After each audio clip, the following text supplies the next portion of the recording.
Online retail giant Amazon appears close to securing a purchase agreement to construct a warehouse in Manhattan. K-Man's Bernie Fancella has the story. City commissioners are expected on Tuesday night to consider approval of a purchase and sale agreement with Amazon totaling just north of $206,000 for a roughly 15-acre tract of land in the Manhattan Business Park west of the airport. The Seattle-based company plans to build a 70,000-square-foot warehouse which will reportedly serve a broader region around Manhattan for last-mile delivery services, according to a Monday newsletter from the Chamber of Commerce. Agenda documents state that Amazon will have 3 years to start construction on the warehouse. If construction hasn't started within that time frame, the city of Manhattan would have the opportunity to purchase the property back for the same price. The company has not released employment information, and there are no incentive agreements being proposed to complete the project. City commissioners meet at 6 o'clock p.m. Tuesday at City Hall. Riley County's new EMS building is nearly complete and is scheduled to open in June. EMS Director David Adams told county commissioners Monday that contractors have been installing electric wiring and pouring concrete for the generator and transformer enclosures. It is a beehive of activity. It's starting to slow down because they're getting finished, so there's not as much there. Adams says the contractors are beginning to work on the parking area. Inside the building, kitchen appliances are being installed this week. County officials will cut the ribbon on the new facility on June 23rd. A Manhattan woman and 2 others were injured in a Monday morning crash near Milford State Park. According to the Kansas Highway Patrol, a northbound Chevy Suburban attempted a U-turn on US 77 just north of the K57 junction at around 7:30 yesterday morning, but did so in front of a northbound Ford Flex, resulting in the crash.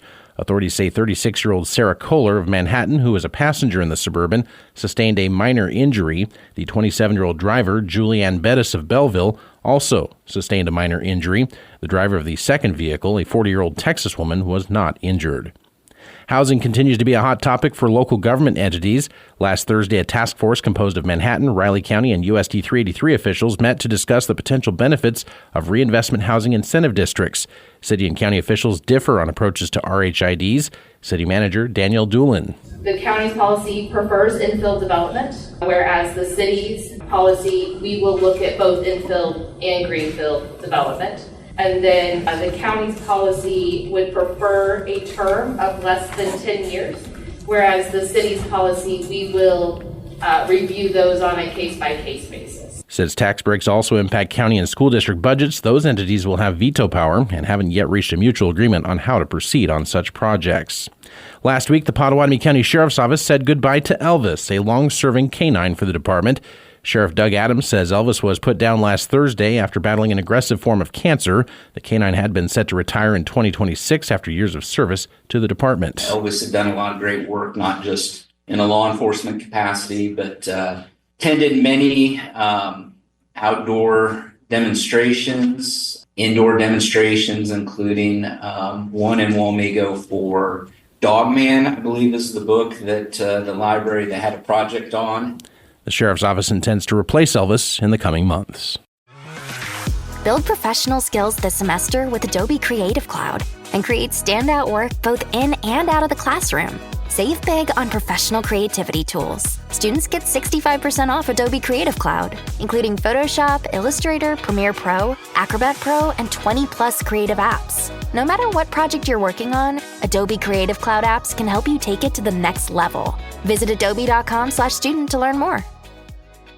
Parents of tweens, if you're familiar with far-off drop-offs... Dad, stop, right here. Or get DMs about what's for dinner, you may be experiencing tween milestones. For your son or daughter, these can start at age 9. HPV vaccination, a type of cancer prevention against certain HPV-related cancers, can start then too. For most, HPV clears on its own. But for those who don't clear the virus, it can cause certain cancers later in life. Embrace this phase. Help protect them in the next. Ask their doctor today about HPV vaccination. Brought to you by Merck. Good morning, I'm Troy Coverdale with your sports headlines. K-State women's golfers Carla Burnett and Alenka Navarro finished in a tie for 14th place at the NCAA Championships, closing out the final day of the tournament for them with strong under-par efforts. Burnett carded a 5-under 67 on the day. Navarro finished her day with a 4-under 68. Match play to determine the team champions begins today with 8 teams in action.